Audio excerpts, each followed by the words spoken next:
first sound was concrete. Not the screaming. Not the tear gas canisters skipping across the plaza like broken toys. Not the thunder of boots or the shriek of a woman somewhere behind the barricades. No. The first sound Marcus Holloway registered was the raw, bone-deep crack of his own face meeting the ground. It moved through him like a shockwave, rattling from his jaw up through his skull, vibrating behind his eyes. The world tilted sideways. The pavement was cold and gritty against his cheek, and for a single, dislocated second, he could not tell where he was. Then the knee found his back. It dropped onto him with the full weight of a man who believed in what he was doing, a man who had decided, in the fraction of a second that separates perception from action, that Marcus Holloway was a threat. The breath slammed out of Marcus's lungs. His arms were wrenched behind him, and a voice, close, ragged with adrenaline, vibrating against his ear, screamed words that seemed to come from underwater. "Stop resisting! Stop resisting! Get your hands where I can see them now!" Marcus was not resisting. He had not been resisting. That was the part no one around him could quite understand yet, though they would. In time, they would understand everything. Welcome to True Black Struggles, stories where injustice meets power, and the truth always wins. If you believe justice should never depend on skin color, subscribe now. 20 minutes earlier, the plaza in front of the federal building had been a different world entirely. It had started orderly. It always does. Families with handmade signs, neighbors who had driven hours through morning traffic, a group of teenagers from a high school 3 blocks away holding a banner so large it took 8 of them to carry it.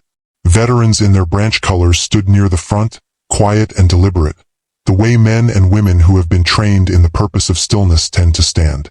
A woman pushed a stroller with one hand and held a photograph with the other. A photograph of a man in a suit, smiling, someone's father, someone who had been taken. Marcus had arrived alone. He always arrived alone. He had driven from the far east side of the city in his truck, parked 6 blocks away because he knew the area would be locked down closer in, and walked the rest of the way with his hands in his jacket pockets and his chin level. He wore dark slacks, clean boots, and a button-down shirt the color of a bruise. Deep purple, the kind of color that catches light differently depending on the angle. And pinned to his chest over his left breast pocket was a single medal. He had not planned to wear it. He had stood at the mirror that morning for a long time, holding it in his palm, feeling the weight of it, which was not much physically. It was small. It was old. The ribbon had faded from decades in a drawer where he kept it wrapped in a square of chamois cloth his grandfather had given him. But its weight was not in grams. Its weight was in everything it had cost him, and everything it represented. A cold October morning on a hillside overseas. An explosion that had turned the world white. A shrapnel wound in his left side that still spoke to him on rainy days, and a commendation from a general who had gripped his hand and said, quietly, "Son, I don't know how you're still standing." He had pinned it on because something told him to. He could not explain it any better than that. Some mornings you reach for the thing that reminds you who you are. He had walked into the plaza, found a position near the center of the crowd, and stood. Just stood. He wasn't chanting. He wasn't yelling. He watched the building with its columns and its glass and its flags, and he breathed slowly and thought about his grandmother, who had cleaned offices in a building just like this one for 31 years without ever being asked her name by the people who walked past her cart each morning. That was when the line of officers materialized. They came from around both sides of the building simultaneously, as if the building had exhaled them. Black tactical gear, face shields, batons at the ready, moving in the tight synchronized formation that Marcus recognized immediately. He had been trained in crowd control himself, had stood in formations like that, had felt the strange power and the stranger isolation of being behind a face shield while civilians looked at you like you had ceased to be human. He knew what the formation meant. He knew what came next. The crowd shifted. The energy changed the way weather changes. You feel it before you see it, in the back of your neck, in the sudden quiet of birds. Children were scooped up. Phones were raised. Someone near Marcus said, low and controlled, "Here we go." A voice boomed through a megaphone. The crowd was ordered to disperse. They had 10 minutes. The voice was official, toneless, neither cruel nor kind. The voice of procedure. Marcus did not move. Around him, most people did not move either. They had come here for a reason. They had driven hours and made signs and brought their children, and they were not ready to be dissolved by a megaphone. The first canister hit the ground 30 feet to Marcus's left. The gas bloomed like something alive, yellowish white, spreading low and fast. People scattered. The screaming started. A barricade went down with a sound like a gunshot, and the crowd surged and fractured all at once, people running in every direction, some toward the officers, some away, some simply standing frozen in the chaos the way prey animals freeze when they cannot determine which way danger is coming from. Marcus began to move backward carefully, the way you move through chaos when you have been trained to move through chaos. He was watching the lines of officers, tracking their movement, calculating, keeping his hands visible. He was not running. Running, he knew, was how misunderstandings became catastrophes. He was stepping backward, measured, deliberate. He did not see the officer who had broken from the line. He felt him first. A hand seizing his collar from behind, spinning him, and Marcus's instinct was to plant his feet and not fall, which is what any soldier does when someone grabs them from behind, and that planted stance, that refusal to crumple, was read in the space of a heartbeat as aggression, as threat, as the worst possible thing it could be read as, "Get down!" The shove hit him between the shoulder blades. Marcus stumbled, turned, and for one crystalline second he and the officer were facing each other face to face, close enough that Marcus could see the man's eyes behind the face shield, pale blue, wide, flooded with the particular fear that lives underneath authority when authority feels challenged. Marcus raised his hands. He raised them slowly, palms out, the universal language of "I am not a threat," the same gesture he had used in 3 different countries on 3 different continents when he needed to communicate across languages and uniforms and guns. He raised them and he said quietly, "I'm not resisting. I'm stepping back." But the officer had already made his decision. The tackle came low and fast, a second officer who had come up on Marcus's blind side, hitting him with enough momentum to take them both down hard, and the sound, that sound, was the sound of Marcus Holloway's face and hands and chest meeting federal pavement with the full weight of 2 men driving him into it. Now the knee, the pavement, the voice screaming stop, resisting into an ear that was already ringing. Marcus breathed.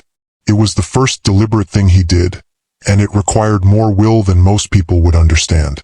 He breathed, slowly, in through the nose, out through the mouth, the way his drill sergeant had taught him, the way the combat psychologist had reinforced after his second deployment, the way he had practiced in the dark of foxholes when the incoming wouldn't stop and the fear wanted to eat him alive. He breathed and he became very still. Do not give them the image, he told himself. Do not become the image they need you to be. He could hear everything with terrible clarity. He could hear the crowd, the surge and pull of it, the screaming that had a different frequency now, sharper, more outraged, the sound a crowd makes when it witnesses something it knows is wrong. He could hear the officers around him communicating in short, clipped phrases, the language of men trying to maintain control of a situation that was already beginning to slip. He could hear a woman, maybe 30 feet away, maybe less, saying in a voice cracked with horror, "He didn't do anything. He didn't do anything. Did you see him? He didn't do anything." He could feel the weight on his back. He could feel his wrists being forced together. He could feel the gravel of the pavement against his cheekbone and the strange, distant throb of his left side where the shrapnel had been, the scar tissue sending its familiar rainy day message. And he could feel the hand, the officer's hand, moving across his chest in the practiced, procedural sweep of a man checking for weapons. Pat down, quick and rough, fingers moving over his ribs, his pockets, and then, for just a second, his chest. His left chest, where the button-down shirt lay smooth over the single-pinned metal. The hand stopped. Marcus felt it stop. Felt the fingers pause, the pressure change, the frantic energy of the search going suddenly, completely still. The screaming stopped. Not the crowd screaming, that continued, that would continue for a long time, but the officers screaming. The voice that had been commanding and demanding and straining with authority went quiet, as if someone had reached into the man's chest and turned a dial. The knee on Marcus's back did not lift, but it lightened, just fractionally, just enough. Officer Daniel Reyes had been awake for 19 hours. He had pulled a double shift because two of his colleagues had called out sick and the regional office was already understaffed by 30% because of the budget cuts that no one in the administration wanted to talk about publicly. He had eaten a gas station sandwich at 3 in the morning and drunk 4 cups of coffee and spent most of the night processing paperwork that made his eyes blur. By the time the call came in about the protest at the federal building, he had been running on the specific brittle energy of a man who was too tired to think carefully but too wired to stop. He had not wanted to be on the front line. He was not that kind of officer, or at least he had not thought of himself that way when he had joined. He had imagined a different kind of work, the kind that involved tracking networks, finding the real systemic problems, doing something that felt meaningful. Instead, here he was in tactical gear in a plaza filling with gas and noise, watching a crowd that was mostly ordinary people. He could see that, even through the adrenaline, he could see that these were ordinary people, and trying to maintain a line that kept threatening to collapse. When he had seen the tall man in the purple shirt, standing still in the middle of the chaos, he had felt something he couldn't quite name. Not suspicion exactly, something more like unease. Because the man wasn't running, wasn't chanting, wasn't doing anything that should have triggered the alert buzzing in Reyes's nervous system. He was just standing there, still, calm, like the eye of the storm. And for reasons Reyes would spend a long time examining later, in the dark of his apartment, that stillness had read as threat. When his colleague had made the tackle, Reyes had moved in automatically, by training, by the deeply grooved instinct of a man who had been told that hesitation is the same as failure. He had dropped his knee onto the man's back. He had begun the commands. He had begun the search. And then his fingers found the metal. He didn't know what it was at first. Something cold. Something small and hard with a raised edge. He pressed his fingers against it through the fabric. Pin back, he realized. Something pinned to the shirt. He shifted his weight instinctively, leaning to see, and the man beneath him did not move, did not flinch, just breathed, just kept breathing with that terrifying steadiness, and Reyes got a partial view of the ribbon. The ribbon. The specific color and stripe pattern of the ribbon that he knew because his own grandfather had kept one in a shadow box on the living room wall his entire life, and Reyes had stared at it as a child and asked what it meant, and his grandfather had said, in the quiet voice he reserved for serious things, "It means he paid for it with his body, Mijo." Purple heart. The knowledge moved through Daniel Reyes like cold water. He looked at the man's hands. Large hands, flat on the pavement, perfectly still. He looked at the set of his shoulders, the control in every muscle, the discipline of a man who was choosing very deliberately not to fight back. Not because he couldn't, because he was choosing not to. Reyes had stopped yelling. He hadn't decided to stop. He had simply stopped. The crowd felt it before they understood it. Crowds are like living organisms. They breathe, they pulse, they sense changes in pressure and temperature and momentum before the conscious mind can process them. And something had changed in the center of that plaza. The two officers and the man on the ground formed a frozen tableau, and the crowd's roar stuttered and changed pitch. The way a crowd shifts when something unexpected happens on a field, when the play goes differently than anticipated. A young woman named Destiny Washington, 19 years old, pre-law student, had been recording everything on her phone since the first canister hit the ground. She had her phone in portrait mode and her hand was shaking, but her feet were planted because she had been told by her professor, a civil rights attorney who had been doing this for 40 years, that the most important thing you can do sometimes is witness. Just witness. Don't run. Don't flinch. Stand and record. She had watched the officer slam the man down. She had recorded it. She had felt the bottom drop out of her stomach watching it. That sick, helpless feeling of watching an injustice happen in real time with no way to stop it. She had kept recording. But now she could see something had changed in the officer's posture.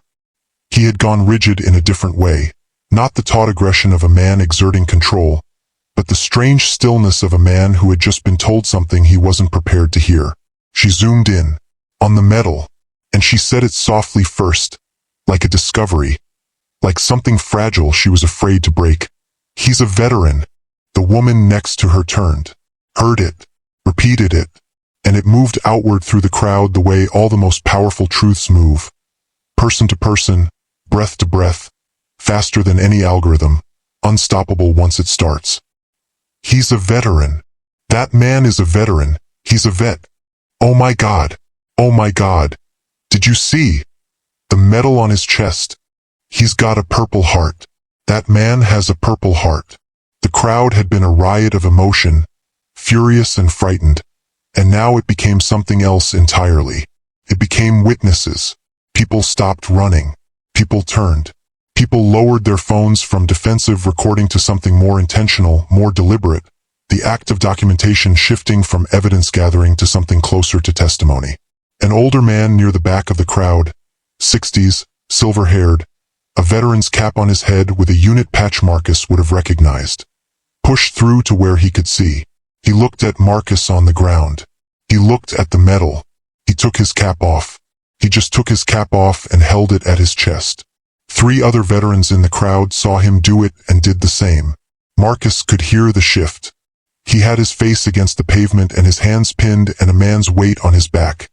And he could hear the shift moving through the crowd like a tide changing direction. He had heard crowds before, the particular music of mobs and formations and civilian gatherings caught in moments of historical pressure, and he knew what he was hearing now. He was hearing recognition.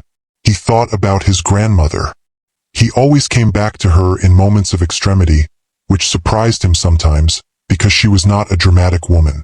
She had been quiet and specific and relentlessly dignified, and when he had called her from overseas the first time, she had said, "Marcus, do you know what dignity is?" And he had said, "No, not really, not in words." And she had said, "Dignity is deciding every single morning that you are not going to let the world make you into what it wants to make you into. That's it. That's all it is. It's just a decision you make every day before anything else starts." He had not understood it then. He understood it now, with his cheek on federal pavement and the weight of a stranger on his back and 500 phones recording the moment and his country's medal on his chest. He made the decision. He stayed still. He stayed dignified. He let the truth do its work. "Hey," Reyes's colleague, Officer Walsh, 26, 2 years on the job, still believing most of what he'd been told about how this work goes, said it quietly from beside him. "Hey, Reyes, what's?" "Stand up," Reyes said. He wasn't sure who he was saying it to. "What?" "Get up." It was directed at himself, he realized. "Get up." He took his knee off the man's back. The action was slow, deliberate, and in the context of the last several frantic minutes, so quiet as to be shocking. He stood. He looked down at the man on the ground. The man didn't move immediately. Trained response, Marcus knew. The trained response of a person who has learned that moving without permission escalates things and that escalation is how people die. "Sir," Reyes said. His voice came out different than it had 30 seconds ago. Smaller somehow. Real. "Sir, you can get up." Marcus put his palms flat on the pavement. He pushed himself up slowly, the way a man gets up when his back has been wrenched and his ribs have been compressed and his face has been pressed against concrete. Carefully, taking stock of each moving part, he rose to his full height. He was taller than Reyes had realized, with the height on him, well over 6 feet, broad across the shoulders, bearing that particular economy of movement that you see in men who have been trained to operate under extreme physical conditions. His face was composed. There was blood at the corner of his mouth from where his cheek had caught the pavement. A dark, thin line, and he did not wipe it away. He looked at Reyes, and Reyes looked back at him, and for a moment neither of them said anything, and the crowd around them was making a sound that was not quite silence and not quite noise, something suspended between the two, like the held breath of a congregation. "I wasn't resisting," Marcus said. His voice was low and even, not accusing, just stating. Reyes opened his mouth. Nothing came out. The metal caught the light. It caught it the way small precise things catch light when the angle is right. Decisively, completely, the glint of it cutting through the haze of tear gas and morning sun like a signal. What happened next was not justice. Let there be no confusion about that. What happened next was not the justice that Marcus Holloway was owed, or that the families in the crowd were owed, or that the woman with the photograph of her husband was owed, or that the teenagers with the banner were owed, or that Destiny Washington, still recording, still standing her ground, was owed. Justice is not a thing that happens in a single moment in a plaza. Justice is not resolved by a medal catching the light. But something happened. The senior officer on the scene, a captain named Briggs, who had been watching from 30 feet away, and who had 22 years in and a retirement account and a daughter starting college in the fall, walked over. He walked over with the measured pace of a man who is doing internal calculations at high speed and arriving at conclusions. He looked at Marcus. He looked at the metal. He looked at Reyes, who was still standing in that posture of a man who has just been told something he doesn't know what to do with. "What's the situation?" Briggs said. Flat. Procedural. The subject was. Reyes started. He was standing in the plaza. Someone in the crowd called out. A young man's voice, clear and furious. He was standing peacefully in the plaza. That's what he was doing. Briggs held up a hand without turning toward the crowd. The gesture was automatic, the gesture of a man who has spent 2 decades managing the temperature of situations like this. He looked at Marcus. "Sir," he said, and there was something in the way he said it, the simple, non-negotiable respect in it, that was different from anything Marcus had heard from an officer in the last 10 minutes. "Are you injured?" Marcus considered this question the way he considered all questions.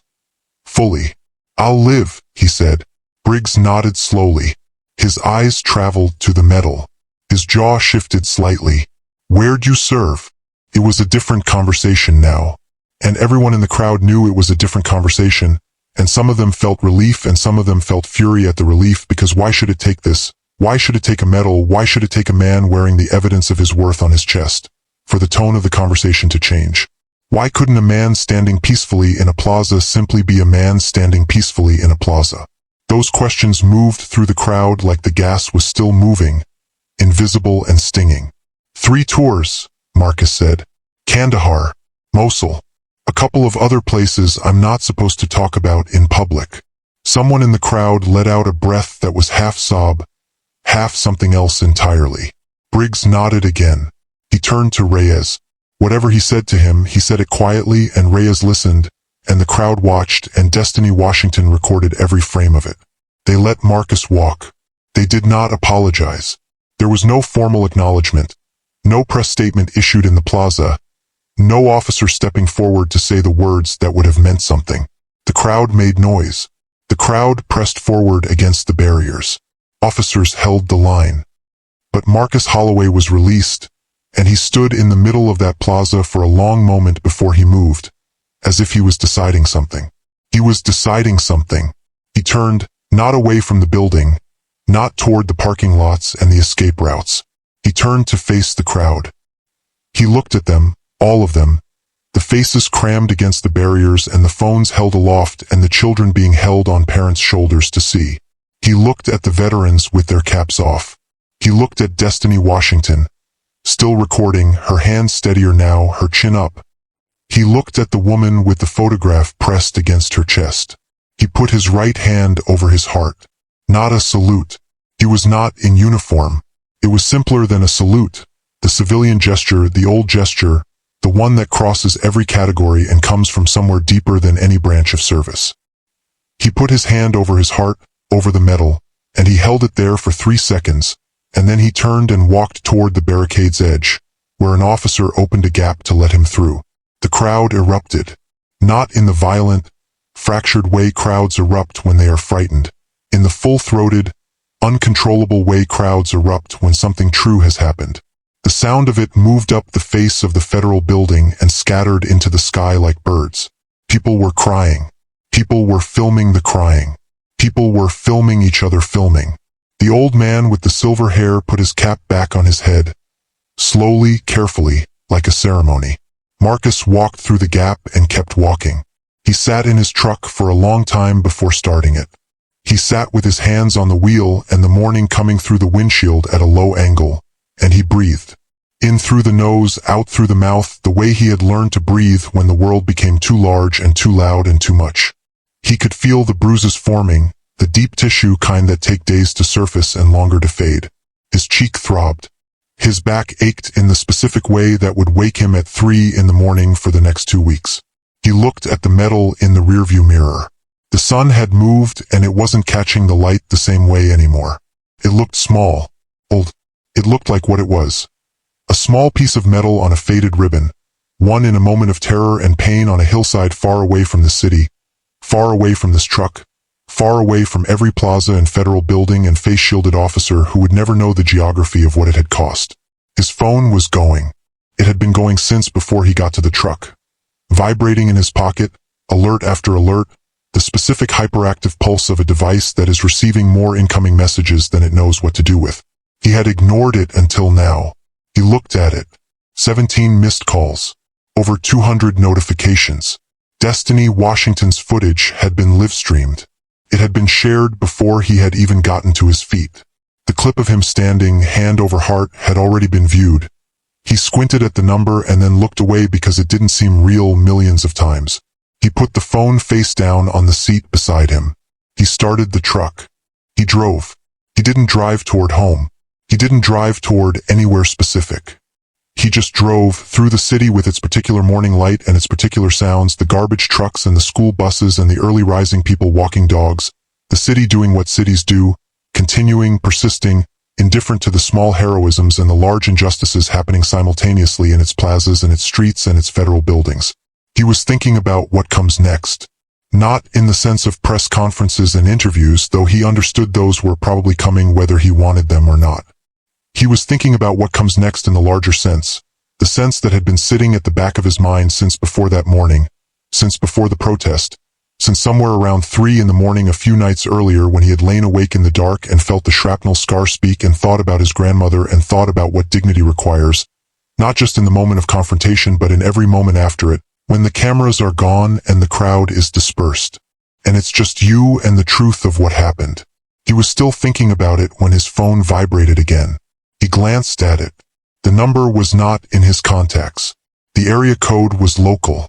He would normally have let it go to voicemail, but something, intuition, the same thing that had told him to put the medal on that morning, made him reach for it. He answered. Silence on the other end for just a beat. Then a voice. A man's voice. Older, carefully controlled. The voice of someone who has rehearsed what he's going to say and is trying to remember the exact words. Is this Marcus Holloway? It is, Marcus said. Another pause. The voice said, My name is Daniel Reyes. Marcus said nothing. He let the silence do its work. A sharp exhale. The practiced words clearly had failed. I wanted to. The voice broke slightly on the last word.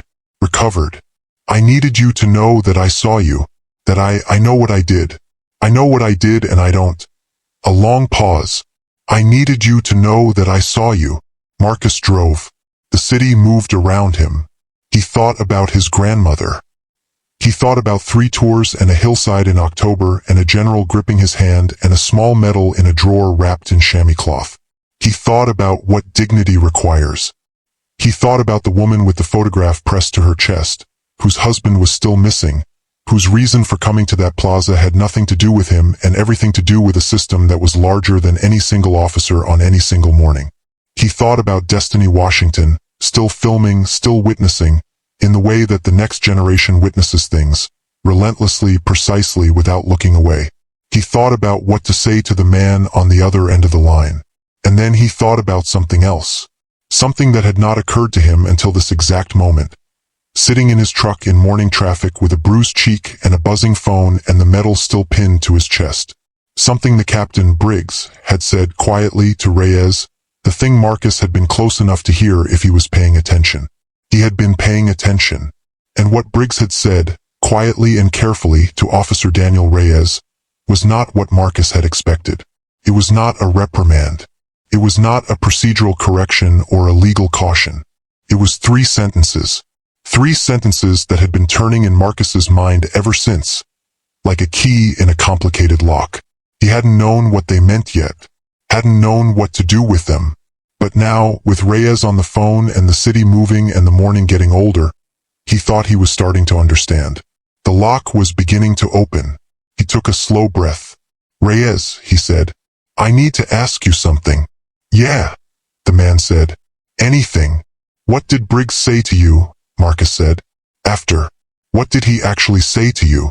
The silence that followed was the longest of the morning. Longer than the pause when the knee had lifted. Longer than the held breath of the crowd. It stretched between them through the phone line like something structural, load-bearing, The kind of silence that is not empty but full of the weight of something that is about to change everything. When Reyes finally spoke, his voice was barely above a whisper, and what he said made Marcus pull the truck over to the side of the road and sit very still, because Briggs, it turned out, had not been watching Marcus Holloway that morning. He had been watching someone else entirely. And the protest in the plaza, the families, the teenagers, the veterans with their caps, the woman with the photograph, was not the reason the federal building had been flooded with officers. Something else had been coming. Something that was already in motion. And Marcus Holloway, standing in the center of it all with a purple heart on his chest and his hands raised and his face turned toward the building, had been standing exactly where he wasn't supposed to be. Not because of the protest, because of what was scheduled to happen inside that building in exactly 23 minutes. And whoever had planned it had been counting on the plaza being clear.